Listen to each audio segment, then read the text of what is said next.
Warahmatullahi wabarakatuh. Waalaikumsalam. Semangat pagi. Pagi.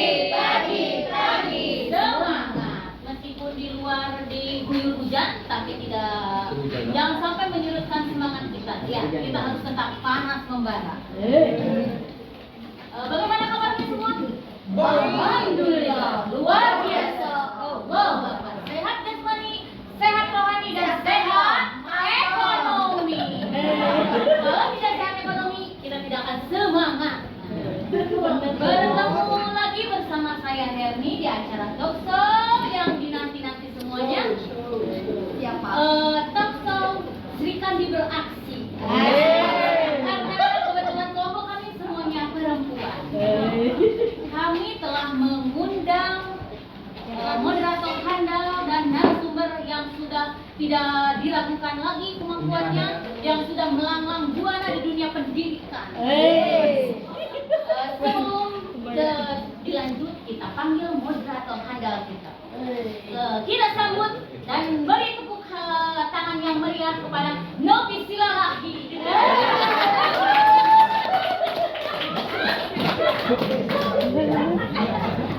Saya serahkan kepada moderator. Oke, hai teman-teman semuanya. Mana semangatnya? Tunjukkan semangatmu. Ha.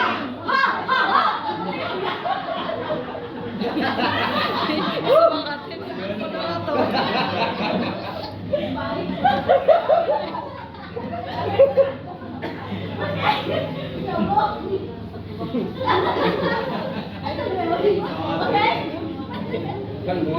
Bertemu lagi dengan saya Novi Silalahi dalam kegiatan ya. Pada hari ini kita akan membicarakan sebuah tema ya tentang yang namanya hasil belajar ya, hasil belajar pada pembelajar. Oke, sebelum itu saya akan mengundang ibu narasumber kita yang sudah melanglang buana dalam dunia pendidikan. Kita panggil ibu narasumber kita dengan panggilan ibu cantik. Oke, kita panggil ibu narasumber kita, Ibu Astinesia Rahmi. Tepuk tangan semuanya. Oke, silakan ibu. Selanjutnya, tak lupa pendamping dari ibu sumber juga ada namanya Ibu Nutula. Silakan Ibu Nutula ikut tampil ke dalam ya, memeriahkan kegiatan Ibu Manulang.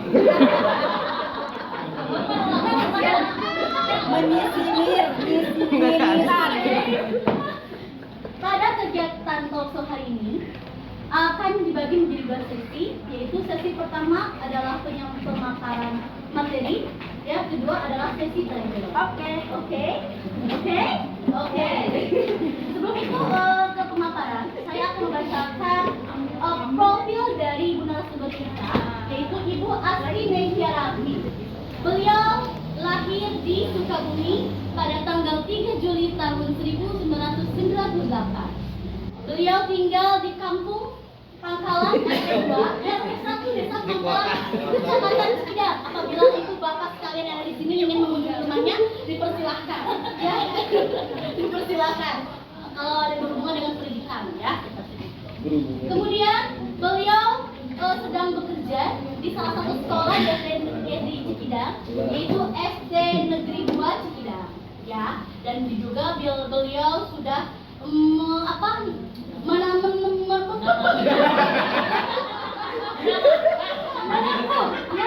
menempuh pendidikan ya di Universitas Pajajaran pada tahun 2016 sampai 2020 dengan gelar S1 Agroteknologi di Pertanian, dan juga dilanjutkan di UMI Sukabumi tahun 2022 sampai 2023 itu penyetaraan S1 BGSD ya. Bisa dibaca nanti ya kalau belum paham atau belum terdengar dengan oleh saya sampaikannya. Oke, sebelum itu kita masuk ke sesi yang pertama, yaitu penyampaian materi mengenai hasil belajar. Silahkan waktu dan tempat kami persilahkan. Silahkan berdiri boleh. Terima kasih kepada ibu moderator yang sudah memberikan kesempatan. Baik, semua warahmatullahi wabarakatuh.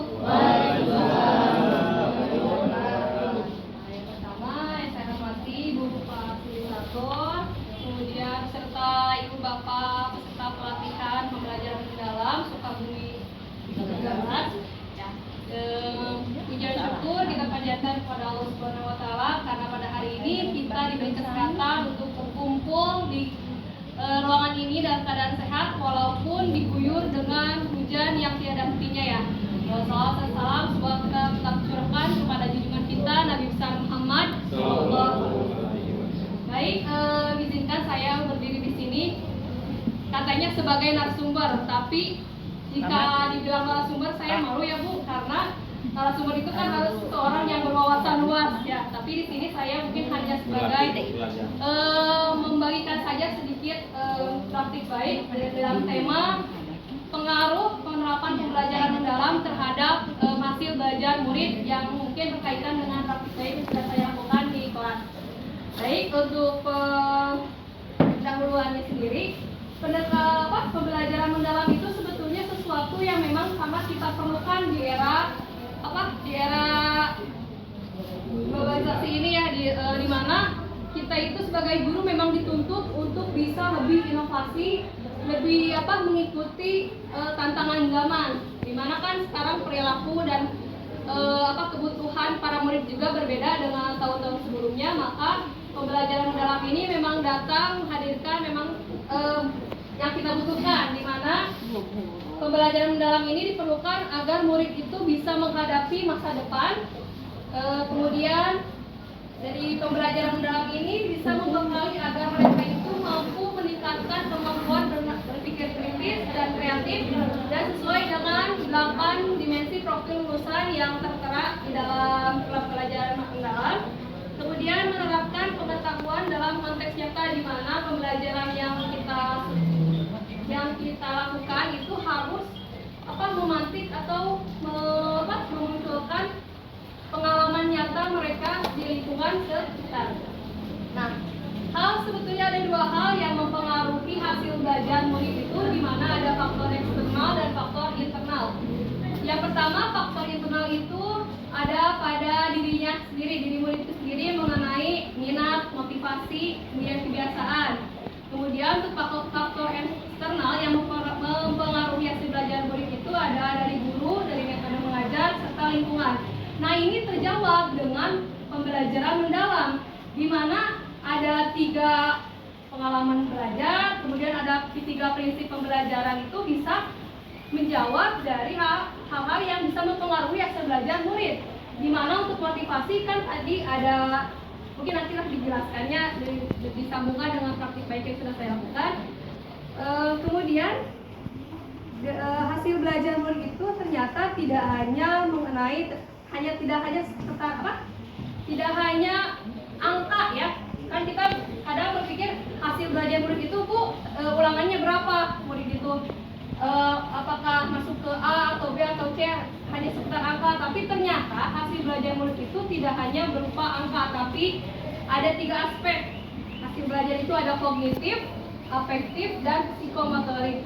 Jadi ini juga merubah mindset saya.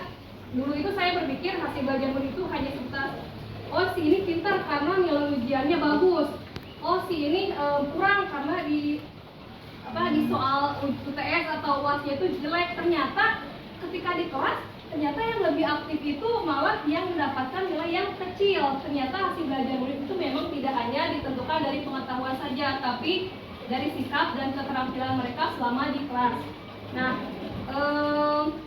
kemudian untuk dihubungkannya dengan kemarin praktik baik yang saya lakukan, pembelajaran mendalamnya itu kan ada 3 prinsip ya. Yang pertama itu berkesadaran, di mana untuk praktik yang berkesadaran itu kan siswa itu, murid itu diberikan persepsi penggalian sebelumnya dan dipantik dengan pertanyaan pemantik yang bisa menghubungkan mereka dengan pengalaman nyata mereka di lingkungan sekitar.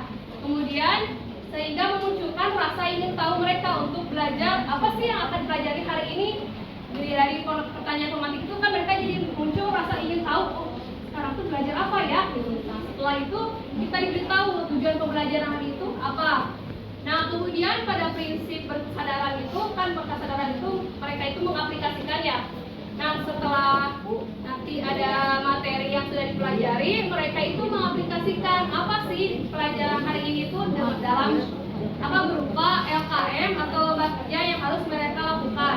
Kemudian pada prinsip joyful atau menggembirakan, nah pembelajaran kemarin itu saya lakukan dengan cara berkelompok sehingga dan banyak ice breaking berupa lagu, berupa game, berupa keyboard wall itu untuk memantik mereka itu agar nyaman, agar belajar itu menyenangkan sehingga ketika mereka sudah merasa nyaman, otomatis mereka akan fokus dan akan aktif belajar sehingga apapun yang guru berikan materinya ketika mereka fokus dan mereka senang pasti cepat pasti mereka pahami materi yang dipelajari. Nah, adapun dari segi kemarin ketercapaian maksudnya setelah dilakukan ada 3 prinsip itu dan 3 pengalaman belajar yang memahami, mengaplikasi dan merefleksi, ternyata ada hasil yang dicapai dari hasil belajar murid itu ada meningkatnya kemampuan berpikir kritis dan kreatif. Jadi sebelumnya kan metode yang saya selalu lakukan di kelas itu hanya metode ceramah dan menggunakan buku saja. Jadi kadang ketika saya silakan tulis materi ini, terus saya jelaskan apa sih metamorfosis itu, mereka masih nggak tahu Bu, sedangkan mereka udah menulis gitu. Tapi ketika sudah dilakukan kemarin berupa ada media pembelajarannya, berupa video, berupa PowerPoint, dan ada kegiatan aktivitas menggunting itu untuk mengakomodir gaya belajar mereka dari ketiga gaya belajar itu. Nah, setelah refleksi saya tanya lagi, apa itu metamorfosis? Nah, mereka baru tahu. Jadi metamorfosis itu ini Bu, terus apa hewan yang termasuk ke dalamnya? Apa-apa. Jadi mereka bisa menjawab pertanyaan yang sudah yang mencakup materi yang sedang diajarkan. Nah, selanjutnya mereka itu lebih percaya diri pada hasil kerja yang mereka lakukan, dilihat dari ketika kerja kelompok mereka itu semua tidak ada yang diam, biasanya cuma ada yang tiduran, malamun.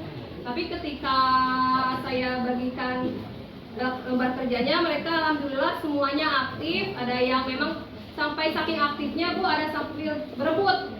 Dia pengen ini, temennya pengen ini, jadi saya memberikan kemarin 2 LKM. Jadi ada yang bagian menulis, ada yang bagian membuat kemarin yang pop up itu. Nah, selanjutnya meningkatkan rasa ingin tahu untuk belajar, kemudian adanya peningkatan motivasi belajar. Jadi sehingga mereka memahami apa yang diinginkan dari tujuan pembelajaran yang dilakukan. Mungkin itu saja yang dapat saya paparkan. Sekian, terima kasih. Saya kembalikan lagi ke moderator. Sungguh luar biasa sekali ya pemaparan dari ibu narasumber kita. Tepuk tangannya mana dong? Yang meriah, yang meriah. Yang pasti Ibu Mak. Oke ya, pemaparan sudah tersampaikan. Sekarang dibukanya ke sesi 2 yaitu sesi tanya jawab. Sesi tanya jawab ini dibatasi oleh 3 orang penanya karena di sini kan ada 3 kelompok yang terpisah ya. Jadi satu kelompok 1 orang. Dipersilakan oleh dari kelompok mana, kita tampung dulu atau langsung jawab? Tampung dulu. Pertanyaan langsung. Oh, langsung. Dikarenakan ibu narasumber pengen langsung menjawab, ingin langsung menjawab, jadi siapa yang pertama Ibu Mangga? Ibu, suaranya boleh diperkeras lagi? Mau digedein nggak suaranya? Boleh? Saya dari kelompok model pembelajaran yang ingin bertanya. Namanya Bu Mama. Yulita Sari, Kelapa Muda. Boleh, silakan. Kan tadi sudah dijelaskan jenis-jenis hasil belajarnya, ada jenis kognitif yang 3 aspek itu ya. Nah, bagaimana kita untuk mengukur tingkat keberhasilan murid kita ketika proses pembelajaran tersebut? Gimana Ibu pertanyaannya? Oke, Jawab saja. Jadi kita mengukur ketercapaiannya itu dan seperti apa? Jadi sebelum pembelajaran kita itu membuat dulu rubrik penilaian, di mana untuk penilaian yang sikap itu ada rubriknya tersendiri. Kayak kemarin saya rubriknya itu membuat 3, bukan yang sikap sama keterampilan. Kalau yang pengetahuan itu saya hanya memuat tentang kisi-kisi soal evaluasi saja, karena saya menilai pengetahuan itu hanya dari soal evaluasi. Untuk sikap, saya kemarin membuat rubriknya itu seperti misalkan dimasukkan sesuai DPL. Sebetulnya kayaknya sebetulnya mohon maaf, kayak saya juga masih belum paham sebetulnya rubrik itu yang di dalam itu seperti apa. Cuman kemarin saya buatnya untuk sikap itu sesuai DPL. Kemarin kan DPL-nya kolaborasi, komunikasi dengan penalaran kritis. Nah di situ saya tuliskan di yang sikap ini yang berkembang, belum berkembang, sudah sangat berkembang. Nah dilihat dari misalkan satu aja ya, misalkan kolaborasi, di situ saya cantumkannya kalau yang belum berkembang, murid menunjukkan sikap yang tidak aktif di dalam kelompok. Itu yang belum. Ada berapa persen? Ya gitu. Oh iya, jadi yang misalkan belum berkembangnya dikasih nilai 1, yang belum yang berkembangnya 2, yang sangat berkembang 3, misalkan seperti itu. Jadi masih tetap ada nilai sebetulnya untuk sikap. Nanti lagi misalkan yang dapat nilai 10 sampai 20, dia termasuknya sikapnya baik, cukup atau sudah cukup baik gitu. Berarti ibu menggunakan rubrik tersebut ya yang Iya, tiga-tiganya dipakai. Ya, pakai penilaian, terus rubrik keterampilan. Kalau untuk pengetahuan saya hanya dari kisi-kisi soal sama ada apa sih? Total nilai gitu Bu. Total nilai apa skor ya? Total skor gitu. terima kasih ya atas jawabannya. Bagaimana Ibu? Sudah terpuaskan? Oke, terima kasih atas pertanyaannya. Ya, selanjutnya ada yang mau bertanya lagi dari kelompok lainnya? Dari kelompok strategi boleh Ibu? AI? Assalamualaikum warahmatullahi wabarakatuh. Waalaikumsalam warahmatullahi wabarakatuh. Perkenalkan, nama saya Strategi Pembelajaran. Mama ya? Dari kelompok sini. Kalau hasil belajar itu kan menyangkut dengan buku gitu. Sekarang hari ini kita berada di revolusi 4.0. Industri itu membutuhkan orang-orang yang mempunyai kemampuan selain keahlian dan kognitif. Menurut Ibu, apa yang membedakan hasil atau produk dari deep learning manusia, sumber daya manusia ya, produk dari deep learning dengan tanpa deep learning? Terima kasih Ibu sudah siap menjawab. Oke. Baik, jadi menjawab ini menurut pandangan saya ya. Jadi intinya hasil anak yang deep learning dengan tidak deep learning. Manusia deep Oh, learning. tidak. Ini menurut pandangan saya ya. Kebetulan saya juga masih apa ya, belum dikatakan jadi guru juga belum lama-lama banget gitu. Jadi belum tahu gitu ya. Tapi menurut pandangan saya mungkin kalau untuk murid yang sudah melakukan pembelajaran deep learning itu kan, jadi anak itu kadang kalau kita belajar itu kan, kalau sebelum yang saya rasakan ketika saya SD hanya langsung kayak seperti saya ceramah gitu, tidak ada kegiatan aktivitas, jadi murid tidak dilibatkan gitu ya. Jadi tidak jadi hanya satu arah ya dari guru saja. Tetapi ketika deep learning ternyata justru yang harus aktif itu murid, dan di mana di situ ternyata di deep learning itu ada mereka itu dipantik untuk menyambungkan dengan pengalaman nyata mereka, sehingga saya rasa untuk yang murid dengan deep learning itu mereka kemampuan bernalar kritisnya akan lebih bagus karena mereka itu belajar itu dengan lingkungan sekitar gitu, jadi lebih mudah menerima materi menurut saya. Dan karena di situ ada pembelajaran yang prinsipnya joyful, menggembirakan, otomatis ketika hati kita senang ketika belajar akan fokus. Dan menurut saya kedepannya murid dengan pembelajaran deep learning ini anak itu pasti mempunyai SDM atau kualitas yang berbeda dengan yang tidak melakukan deep learning sebelumnya. Jadi ini menambahkan ya Bu, jadi perbedaannya antara murid deep learning dengan yang tidak tidak, mungkin dari segi pemikirannya juga. Ya, yang deep learning lebih kreatif anaknya, karena kan sudah terbiasa oleh gurunya untuk berpikir kreatif. Sedangkan yang tidak deep learning itu pasti apa namanya? Diam gitu, pasif, jadi nggak kurang kreatif gitu orangnya. Tidak kritis ya. Gitu. Tidak ada kemajuan. Gitu. Apa yang dilihat, terima aja, tidak ada timbal balik. Bagaimana Ibu? Aku boleh menambahkan sedikit. Boleh, silakan Bapak menambahkan. Ini pengalaman, sepertinya deep learning ini jangan sampai terjadi seperti pengalaman saya. Saya belajar SD, kok ketemu maknanya baru sekarang gitu. Nah, ini mungkin yang sampai seperti ini. Waktu itu saya mengukur dengan anak-anak, mengukur lapangan dengan menggunakan meteran yang putus. Pas saya telah, ternyata mengukur lapangan tersebut dengan meteran yang putus tersebut itu makna dari penjumlahan bersudut panjang. Nah, penjumlahan bersudut panjang itu bisa kita menggunakan meteran yang putus dengan disambung-sambung. Ya, itu baru ketemu maknanya hari ini. Mungkin pembelajaran mendalam ini jangan sampai terjadi seperti itu. Mungkin itu tambahannya. Ya, terima kasih Bapak. Ya. Tepuk tangan semuanya. Oke. Selanjutnya pertanyaan terakhir dari kelompok inovasi. Ada yang ditanyakan? Boleh? Silakan. Boleh Ibu? Silakan. Namanya jangan lupa ya. Nama saya Hatu Kristiana, saya dari kelas inovasi. Mau bertanya, menurut Ibu dalam yang sudah Ibu laksanakan kemarin di kelas tentang hasil belajar, menurut Ibu hasil belajar yang baik itu dipengaruhi oleh apa sih, salah satunya seperti itu ya. Hasil belajar murid itu dipengaruhi oleh apa? Menurut saya kan, jadi sebelum kita melakukan pembelajaran itu kita harus mengidentifikasi dulu murid ya, sesuai minat, kemudian kebutuhan gaya belajar. Yang saya kemarin rasakan itu hasil belajar itu ditentukan oleh ya itu tadi, kebutuhan murid itu apa sih, gitu, strateginya seperti apa.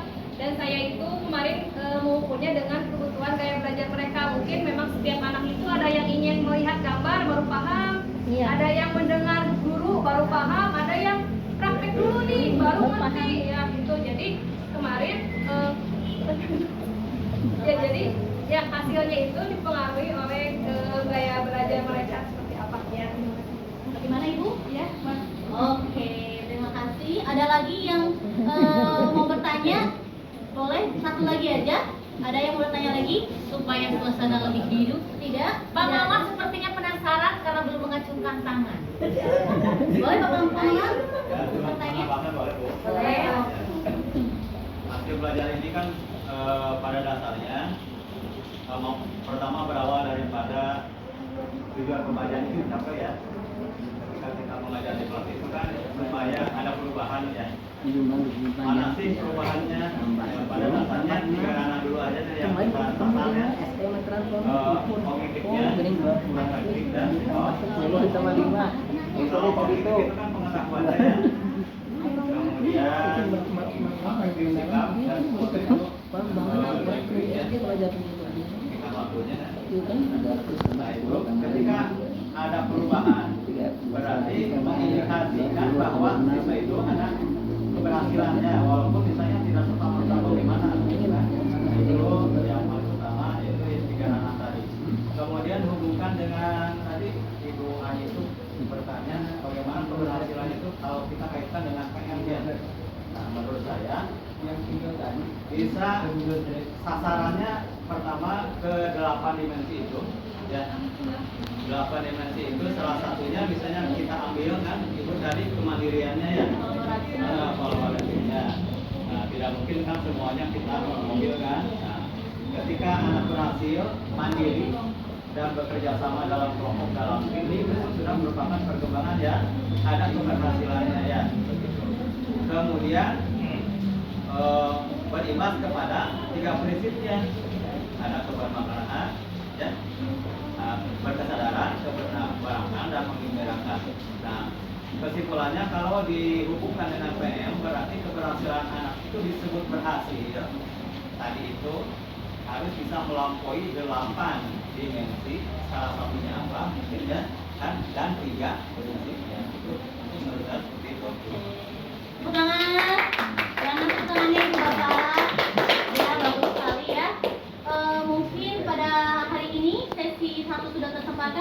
juga sudah selesai.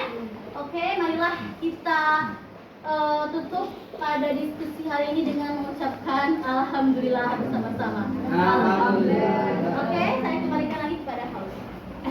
Sesuai dengan pola pikir yang ada di pembelajaran mendalam, yaitu setiap orang itu harus memiliki pola pikir bertumbuh, jangan tetap di pola pikir tetap. Nah, maka belajar adalah proses yang tidak pernah berakhir dan hasilnya adalah kehidupan yang lebih baik.